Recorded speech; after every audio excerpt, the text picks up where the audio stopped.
ദേശീയ സംസ്ഥാന ജില്ലാതല മത്സരങ്ങളിൽ മികച്ച പ്രകടനം കാഴ്ചവെച്ച ചെറുവത്തൂർ കെ.സി. ത്രോസ് അക്കാദമിയിലെ താരങ്ങളെ അനുമോദിച്ചു. മുൻ ഇന്ത്യൻ ഫുട്ബോൾ താരം എം. സുരേഷ് പരിപാടിയുടെ ഉദ്ഘാടനവും അനുമോദന കർമ്മവും നിർവഹിച്ചു. ഉയർന്ന ഗുണനിലവാരം, തികഞ്ഞ വിശ്വസ്തത. ജനതാ പാൽ.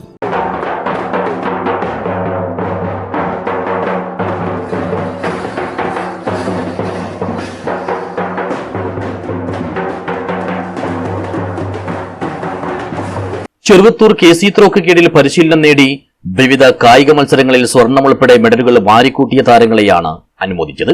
സബ് ജൂനിയർ, അണ്ടർ 20 മത്സരങ്ങളിൽ ഉൾപ്പെടെ ജില്ലാ, സംസ്ഥാന, ദേശീയ തലങ്ങളിൽ മികച്ച പ്രകടനം കാഴ്ചവെച്ച പാർവണ, കാർത്തിക്, ഹെനിൻ, സോനാമോഹൻ, അഖില രാജു, അനുപ്രിയ, സർവാൻ എന്നിവർ ഉപഹാരങ്ങളോടുകൂടിയുള്ള അനുമോദനം ഏറ്റുവാങ്ങി.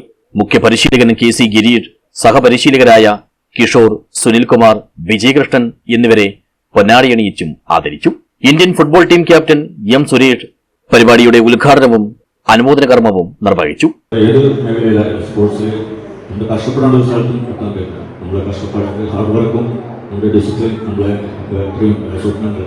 കാരണം എനിക്ക് ഒരുപാട് സ്വപ്നങ്ങൾ ഉണ്ടായിരുന്നു. കാരണം ചെറുപ്പത്തിൽ നമുക്ക് ഫുട്ബോൾ പേരുകാട്ടുകയാണെങ്കിൽ സത്യം ജയം വിജയം ജോക്കുകൾ ചെയ്തിട്ടുണ്ട്. നമ്മുടെ നാട്ടിൽ ആ സമയത്ത് ടീമൊന്നുമില്ല. സന്തോഷം ടീമും കേരള പോലീസ് ടീമൊക്കെ കളിച്ചുകൊണ്ടിരുന്ന പ്ലേയർ അവരെപ്പോലെ കളിക്കാട്ടിലൊക്കെ കളിക്കണം അങ്ങനത്തെ ഒരു ചിന്ത എന്ന് മനസ്സിലാവുന്നതാണ് ചെറുപ്പത്തിൽ നിന്ന്.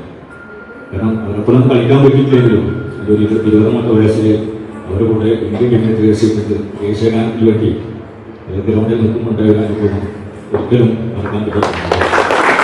ടി.പി. അനിൽ, സുജിത്ത് എന്നിവർ ആശംസകൾ നേർന്നു. News bureau, Cheruvathur.